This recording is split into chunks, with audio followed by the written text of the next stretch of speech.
سیرت مصطفیٰ صلی اللہ علیہ وآلہ وسلم کی قسط نمبر 3 کا آج آغاز کیا جائے گا، جس میں حضور نبی رحمت صلی اللہ علیہ وآلہ وسلم کے والدین کریمین کا ایمان کے بارے میں بیان ہوگا۔ حضور اقدس صلی اللہ علیہ وآلہ وسلم کے والدین کریمین کے بارے میں علماء کا اختلاف ہے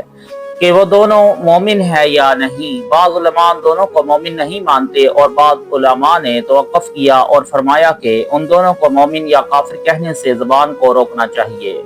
اور اس کا علم خدا کے سپرد کر دینا چاہیے، مگر اہل سنت کے علماء محققین مثلا امام جلال الدین سیوطی اور علامہ ابن حجر ہیثمی اور امام قرطبی اور حافظ الشام ابن ناصر الدین اور حافظ شمس الدین دمشقی اور قاضی ابو بکر ابن العربی مالکی، شیخ عبدالحق محدث دہلوی،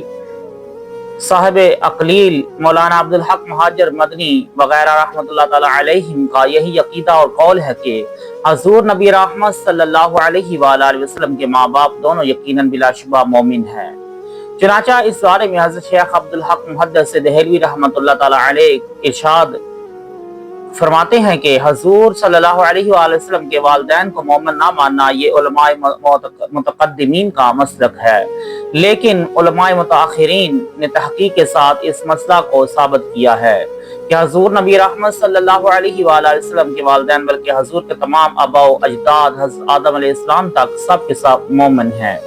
اور ان حضرات کے ایمان کو ثابت کرنے میں علماء متاخرین کے 3 طریقے ہیں۔ اول یہ کہ حضور نبی رحمت صلی اللہ علیہ وآلہ وسلم کے والدین اور آباء و اجداد سب حضرت ابراہیم علیہ السلام کے دین پر تھے، لہٰذا مومن ہوئے۔ دوم یہ کہ تمام حضرات حضور صلی اللہ علیہ وآلہ وسلم کے اعلان نبوت سے پہلے ہی ایسے زمانے میں وفات پا گئے جو زمانہ فطرت کہلاتا ہے، اور ان لوگوں تک حضور صلی اللہ علیہ وآلہ وسلم کی دعوت ایمان پہنچی ہی نہیں، لہٰذا ہرگز ان حضرات کو کافر نہیں کہا جا سکتا، بلکہ ان لوگوں کو مومن ہی کہا جائے گا۔ سوم یہ کہ اللہ تعالیٰ نے ان حضرات کو زندہ فرما کر ان کی قبروں سے اٹھایا اور ان لوگوں نے کلمہ پڑھ کر حضور صلی اللہ علیہ وآلہ وسلم کی تصدیق کی، اور حضور کے والدین کو زندہ کرنے کی حدیث اگرچہ بذات خود ضعیف ہے، مگر اس کی سندیں اس قدر کثیر ہیں کہ یہ حدیث صحیح اور حسن کے درجے کو پہنچ گئی ہے، اور یہ وہ علم ہے جو علماء متقدمین پر پوشیدہ رہ گیا، جس کو حق تعالیٰ نے علماء متاخرین پر منکشف فرمایا، اور اللہ تعالیٰ جس کو چاہتا ہے اپنے فضل سے اپنی رحمت کے ساتھ خاص فرما لیتا ہے۔ اور شیخ جلال الدین سیوطی رحمۃ اللہ تعالی علیہ نے اس مسئلہ میں چند رسائل تصنیف کیے ہیں اور اس مسئلہ کو دلیلوں سے ثابت کیا ہے اور مخالفین کے شبہات کو جواب دیا ہے۔ اس طرح خاتمت المفسرین شیخ اسماعیل حقی رحمۃ اللہ تعالی علیہ کا بیان ہے کہ امام قرطبی نے اپنی کتاب تذکرہ میں تحریر فرمایا کہ حضرت عائشہ صدیقہ رضی اللہ تعالی عنہا نے فرمایا کہ حضور علیہ الصلوۃ والسلام جب حجۃ الوداع میں ہم لوگوں کو ساتھ لے کر چلے اور ہجوم کی گھاٹی پر گزرے تو رنج و غم میں ڈوبے ہوئے رونے لگے، اور حضور کو روتا دیکھ کر میں بھی رونے لگی۔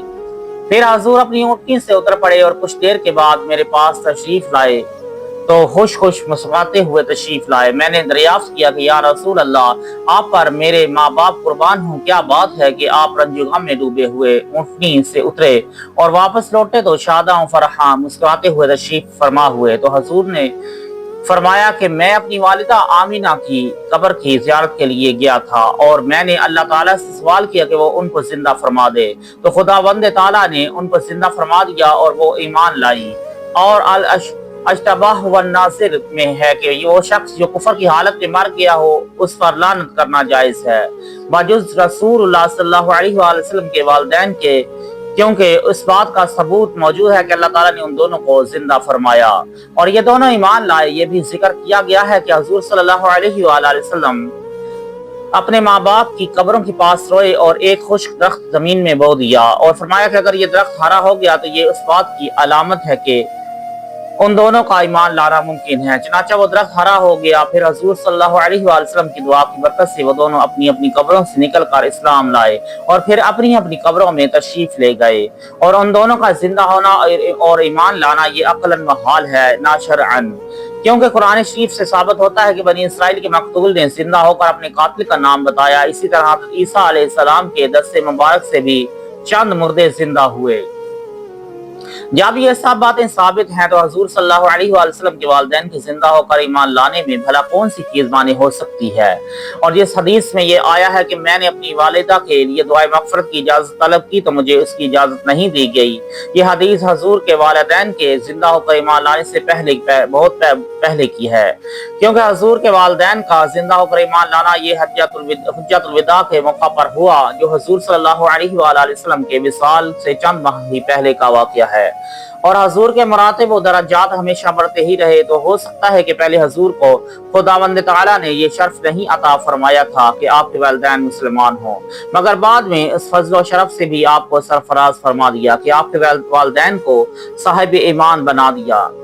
اور قاضی امام ابو بکر ابن العربی مالکی سے یہ سوال کیا گیا کہ ایک شخص یہ کہتا ہے کہ حضور صلی اللہ علیہ وآلہ وسلم کے آباء و اجداد جہنم میں ہیں، تو آپ نے فرمایا کہ یہ شخص ملعون ہے، کیونکہ اللہ تعالیٰ نے قرآن مجید میں ارشاد فرمایا ہے کہ ان الذین یؤذون اللہ ورسولہ لعنہم اللہ فی الدنیا والآخرہ، یعنی جو لوگ اللہ اور اس کے رسول کو ایذا دیتے ہیں اللہ تعالیٰ ان کو دنیا و آخرت میں ملعون کر دے گا۔ حافظ شمس الدین دمشقی رحمۃ اللہ تعالیٰ علیہ نے اس مسئلہ کو اپنے نعتیہ اشعار میں اس طرح بیان فرمایا ہے: اللہ تعالیٰ نے نبی کو فضل سے بھی بڑھ کر فضیلت عطا فرمائی اور اللہ تعالیٰ ان پر بہت مہربان ہے، کیونکہ خداوند تعالیٰ نے حضور کے ماں باپ کو حضور پر ایمان لانے کے لیے اپنے فضل لطیف سے زندہ فرما دیا، تو تم اس بات کو مان لو گے، کیونکہ خداوند قدیم اس بات پر قادر ہے کہ اگرچہ یہ حدیث ضعیف ہے۔ صاحب العقلی حضرت علامہ شیخ عبدالحق مہاجر مدنی رحمۃ اللہ تعالیٰ علیہ نے تحریر فرمایا ہے کہ علامہ ابن حجر حیثمی نے مشکات کی شرح میں فرمایا ہے کہ حضور نبی رحمت صلی اللہ علیہ وآلہ وسلم کے والدین کو اللہ تعالیٰ نے زندہ فرمایا، یہاں تک کہ دونوں ایمان لائے اور پھر وفات پا گئے۔ یہ حدیث صحیح ہے، اور جن محدثین نے اس حدیث کو صحیح بتایا ہے ان میں سے امام قرطبی اور شام کے حافظ الحدیث ابن ناصر الدین بھی ہیں، اور اس میں تعین کرنا بے محل اور بے جا ہے، کیونکہ کرامات اور خصوصیات کی شان ہی یہ ہے کہ وہ قواعد اور عادات کے خلاف ہوا کرتی ہے۔ چنانچہ حضور نبی رحمت صلی اللہ علیہ وآلہ وسلم کے والدین کا موت کے بعد اٹھ کر ایمان لانا یہ ایمان کے لیے نافع ہے، حالانکہ دوسروں کے لیے یہ ایمان مفید نہیں ہے۔ اس کی وجہ یہ ہے کہ حضور کے والدین کو نسبت رسول کی وجہ سے جو کمال حاصل ہے وہ دوسروں کے لیے نہیں ہے۔ اور حضور صلی اللہ علیہ وآلہ وسلم کی حدیث کاش مجھے خبر ہوتی کہ میرے والدین کے ساتھ کیا معاملہ کیا گیا کے بارے میں امام سیوطی نے در منصور تفسیر میں فرمایا ہے کہ یہ حدیث مرسل اور ضعیف الاسناد ہے۔ بہرکیف مدرجہ والا اقتصابات پر جو معتبر کتابوں سے لیے گئے ہیں، ان کو پڑھ لینے کے بعد حضور اقدس صلی اللہ علیہ وآلہ وسلم کے ساتھ والہانہ عقیدت اور ایمانی محبت کا یہی تقاضا ہے کہ حضور کے والدین اور تمام آباء و اجداد بلکہ تمام رشتہ داروں کے ساتھ ادب و احترام کا التزام رکھا جائے،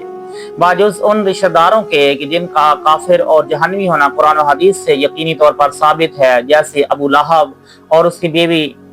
باقی تمام قرابت والوں کا ادب ملحوظ رکھنا لازم ہے، کیونکہ جن لوگوں کو حضور صلی اللہ علیہ وآلہ وسلم سے نسبت قرابت حاصل ہے ان کی بے ادبی و گستاخی یقیناً حضور صلی اللہ علیہ وآلہ وسلم کی اعزا رسانی کا باعث ہوگا۔ اور آپ قرآن کا فرمان پڑھ چکے کہ جو لوگ اللہ اور اس کے رسول صلی اللہ علیہ وآلہ وسلم کو اعزا دیتے ہیں وہ دنیا و آخرت میں ملعون ہیں۔ اس مسئلہ میں اعلیٰ حضرت مولانا شاہ احمد رضا بریلوی رحمۃ اللہ تعالی علیہ کا ایک محققانہ رسالہ بھی ہے جس کا نام شمول الاسلام لابا الکرام ہے، جس میں آپ نے نہایت ہی مفصل و مدلل طور پر یہ تحریر فرمایا ہے کہ حضور صلی اللہ علیہ وآلہ وسلم کے آباء و اجداد محض و مسلم ہیں۔